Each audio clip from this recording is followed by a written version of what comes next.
But, man, it's going to be hard to beat Cowboys versus Packers Week 10 right here on Fox. This is huge news. So huge, it even got put up on a billboard overlooking Times Square. How cool is that? Aaron Rodgers, 7-2 as a starter in his career against Dallas, including 4-2 when the Cowboys visit Lambeau Field.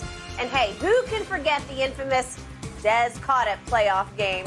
Shannon, do you think Aaron Rodgers enjoys beating the Cowboys perhaps more than any other opponent? No, I think he probably likes beating the 49ers more, even though he hadn't done that a whole lot in his career, Skip. He is 0-4 against the team that failed to pick him #1 overall. In the postseason. Yes. He did beat, remember, he beat him on a Monday night. 6-7 overall. Because, you know, he thought when you look at it, Skip, there's no question in my mind that he thought he was better than Alex Smith. And if you look at his career, he's like, see, y'all made a mistake.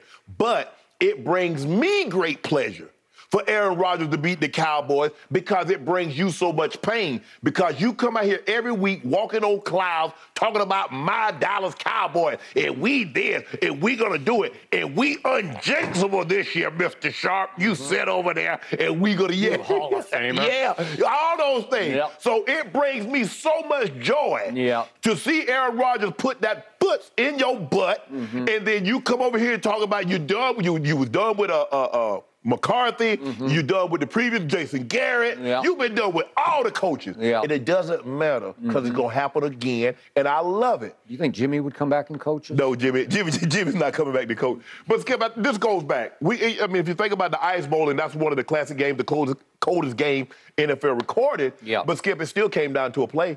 It came down to quarterback sneak. Bart Starr over the right side. I watched, unfortunately. Dan caught it. He didn't catch it. And then you got the Jared Cook and the Mason crossbar. So it's still, the game, if there's a play within the game that gets remembered. Yeah, the frigid temperatures of the Ice Bowl, but it was the quarterback sneak. Yeah, the Packers won, but did Dad catch it? No, he didn't catch it.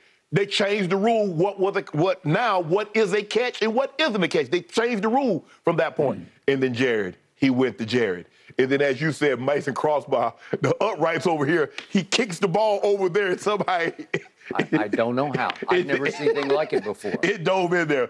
But Rodgers has dominated the Cowboys, Skip. He's 7-2 against the Cowboys. He's won 7 of his last 8 starts, 16 touchdowns and 2 interceptions. So I guess he does. I mean, he might win another MVP if he had to play the Cowboys. He probably had like 7 or 8 of these things if he played the Cowboys every week. So I'm going to give you this. He hates losing to San Francisco more than he hates losing to any other team, including those in his division, the division rivals. But I still believe he loves sticking it to America's team more than he loves sticking it to any other team because he's a front runner, he's a showboater. He's a finger pointing. That's the Cowboys. Skip, how you hate front runners and that's all you guys do? When have we front run? We haven't front run since 1995. No. Skip, we've been on the air. We're going on 6 years. The first year, y'all jumped out there. Y'all were look at the Cowboy. We got home field throughout. And when did I think that Zeke's era got launched? It was week 6 of 2016, and 2 raw rookies went up to Lambeau Field. To Lambeau. That was the first one. That's when I sat back and said, wait a second, look what they just did, because they just did a number on Aaron Rodgers, because Dak in that game had a QBR of 64. Aaron Rodgers had a QBR at home of 28. He was 31 of 42. It was raining. 294. It was 1 touchdown and 1 interception. And he basically stunk it up most of the game. Has he thrown an interception against you guys since? No. Zeke in that game went 28 carries for 157. And Dak was very careful with the football. He wasn't extraordinary, but he threw for 247 and 3 touchdowns to only 1 interception. Yeah, and you came in here gloating. He outplayed Aaron Rodgers in that game. Okay, so now just to reiterate my history with the Green Bay Packers, thank you very much for bringing up the Ice Bowl, because my heart still has a big chunk of ice in it from that game because I just watched it on TV, but I had become a huge Cowboy fan by then, and they were at that point next year's champion because they always got to the doorstep. And all they had to play in that day was they called it minus 67 wind chill. It was just too cold and windy to play football. Yeah, you right? shouldn't have to play in a game like that. I don't know why, because it wasn't football anymore. And finally, they get it down to the 1 yard line, and you know the rest of the story. They wedge out a little crease for Bart Starr to sort of duck through. Forrest Gregg was the guard, and Jethro Pugh was the... Yeah. And here we went, and they score a last-second touchdown to win the game. Yes. All right, now we fast forward to the Aaron Rodgers era. And again, he lost his first game, but it was his only, it was only his third start of the first year of starting. But he lost to Tony Romo, who's from the state of Wisconsin. Right. And Romo went back to Lambeau and beat him, but I can't really hold Aaron. Well, you just skip the first game he got in. You remember Brett Favre got hurt, and he ended up coming in for Brett Favre at the Cowboys. He did, but that doesn't count. No. Brett, that's on Brett's record. Okay, I got it. So then we fast forward to the Dez caught it game, because Dez did catch it. If we could please see it again, because I want this to hurt for Cowboy Nation so that we can take it up there and get even for this. This is a catch. He runs with the ball for 2 strides. He puts it in his left hand like a running back would, because he's left-handed, and pounds it on the goal line. It should have been ruled a touchdown on the spot, but no, okay, his elbow's down. So the referee holds his hands up.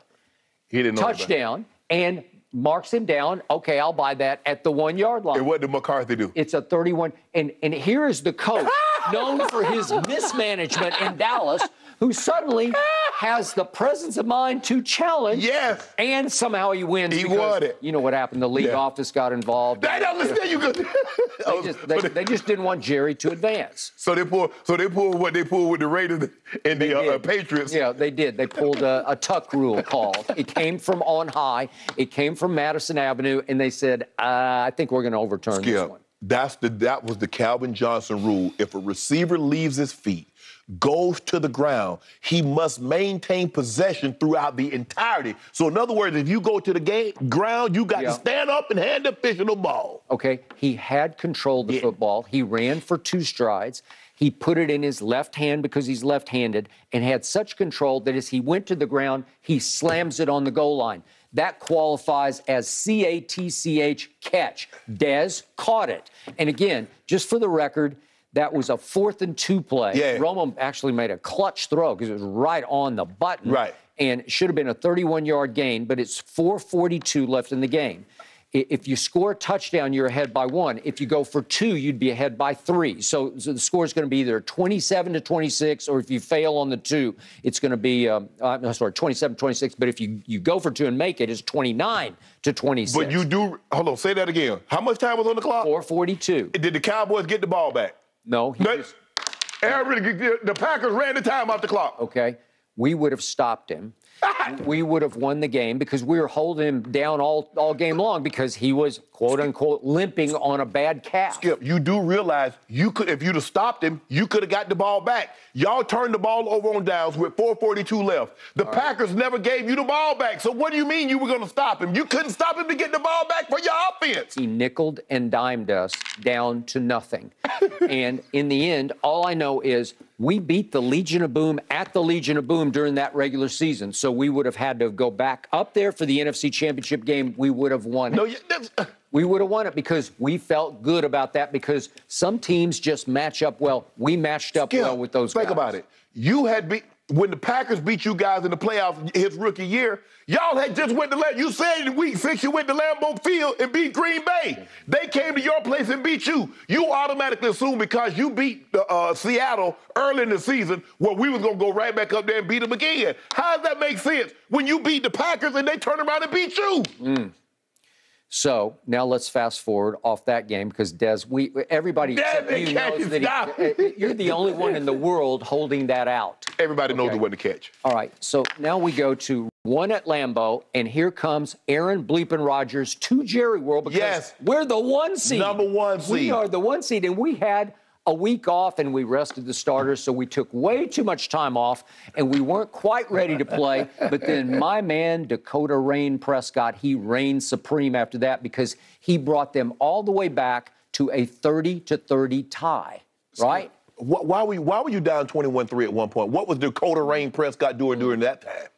Well, I told you we're a little rusty because we just hadn't played football, and these guys are raw rookies. They've never played in a playoff game before. Okay. And so here we come back, and all of a sudden, Aaron Bleepin Rodgers faces what was it? It's like a 3rd and forever, 3rd and 20 from the 32, and if we can see this play, yeah, let's see that. Let's see. I want to see you it. love this one, don't you? He rolls to his the dash pocket. Oh my God. And he throws it to a wide open Jared Cook who comes all the way across the formation, all the way across, and it's just a little pitch and catch up the sideline because we are in prevent. We have half of our DBs back on the 20-yard line, and this is just pitch and catch. That man threw the ball 30 yards, 30-plus yards with a flick of the wrist. Yeah. Where was our man Orlando Scandrick? Man, so now you blame it for that play. Well, I'm just blaming the whole defense because Rod Marinelli says, let's go prevent, because it's what I just say, 3rd and 20 from the 32. Yeah. 3rd and 20? Yeah.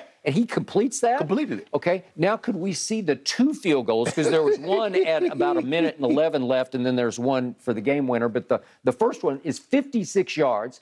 And this is Mason crossbar, and it's a dying quail. How did that even make it? It's fading right. It barely made it. But he had plenty of leg, though, Skip. You got to give him credit. Okay, But this is the one again. The game winner. It starts left. When have you ever seen a